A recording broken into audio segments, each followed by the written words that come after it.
Stuff like crypto and tech stocks are trading on liquidity and future liquidity. So people looking at the Fed saying, well, when the Fed raised or when the Fed cut, that's not relevant.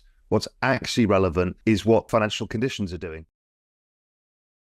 Stuff like crypto and tech stocks are trading on liquidity and future liquidity. So financial conditions, they eased a long time ago. So people looking at the Fed saying, well, when the Fed raised or when the Fed cut, that's not relevant. What's actually relevant is what financial conditions are doing, which have been loosening massively and liquidity has been rising. Whether you use Fed net liquidity or broader measures or M2, they're all rising on a global basis.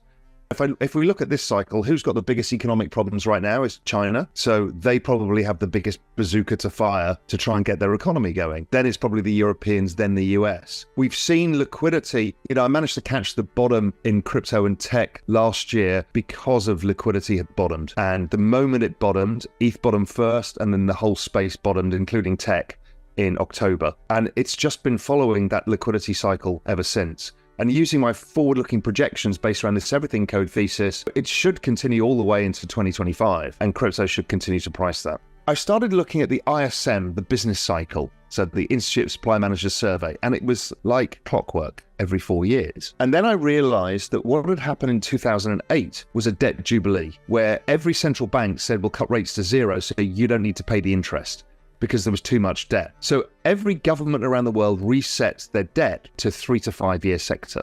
And that leads to this 4-year cycle, which is the same as the presidential cycle, and it's the same as the halving cycle. So everything is now perfectly cyclical, and that won't change until we solve the debt problem. You can then forward look where liquidity is going to go, because if we're repeating the same cycle, you just use the old cycle, map it forwards. If we look forwards, we've now got all the COVID interest payments to make. There's no way you can finance it without all the debt payments going exponential.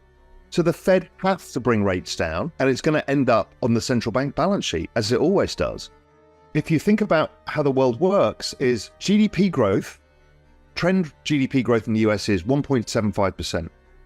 The government's 100% of GDP in debt. It's actually more, but easy maths. If interest rates are 5%, that's 5% of GDP that needs to pay the interest. But growth is only growing at 1.75, so you'd have negative growth. Oh, but the private sector is another 100 and something percent of GDP in debt. So something has to give, and what gives is the government side ends up on the balance sheet, which is the debasement. And debasement, to think about, they're doing it about 15% a year on average. So they could have either raised taxes by 15% to get the payments, which is politically unacceptable in an age like now. So instead, they just flip the coin and debase the currency, which is why we all make so much money out of crypto, because it's got technological adoption and it's a scarce asset. So it does phenomenally well when they debase. So liquidity comes in, that's great. Debasing the currency is super great.